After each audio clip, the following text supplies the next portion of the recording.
আমি নাসিরউদ্দিন পাটোয়ারি, আমি ওনার পাশে ছিলাম সর্বক্ষণ, যেন কেউ কোনো অপ্রতিরোধ পরিস্থিতি তৈরি করতে না পারে।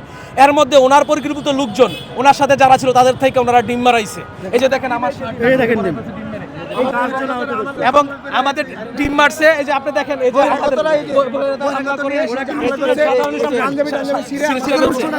যে দেখেন, এই যে শাহিন পুরো ওরে ডিম মাইরা দেখেন, এই কপাল টপাল এগুলো পাঠানো হয়েছে।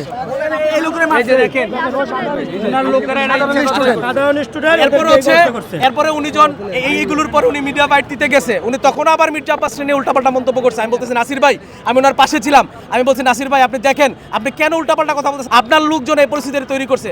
আসলে মূল ইস্যুটা হচ্ছে ওনাদের ডাকাহাটে কোনো ভোট নাই, ওনারা হচ্ছে ভোটের মাঠে দেউলিয়া। এই দেউলিয়া মাঠ থেকে ওনারা এই একটা অপ্রীতিকর পরিস্থিতি তৈরি করে মির্জা আব্বাসকে ব্লেম করে ওনারা রাজনৈতিক মাঝে কিছু ভোট ক্যাশ করতে চায়। এই ভোট ক্যাশ করার জন্য আজকে আমার সুন্দর একটা ক্যাম্পাস হাবিবুল্লাহ বাহার কলেজ গত 17 বছর ফ্যাসিস্ট সরকারের আমলে আন্দোলন সংগ্রামে সক্রিয় ভূমিকা রেখেছে, এটা সবাই জানে, একজন শহীদও হয়েছে। কিন্তু আমরা আমাদের কলেজে কখনো কলেজ ক্যাম্পাস অপ্রীতিকর কোনো পরিস্থিতি তৈরি হইতে দেই নাই। ওনারা আজকে এসে আমার কলেজটাকে আজকে বিশৃঙ্খল একটা পরিস্থিতি তৈরি করছে।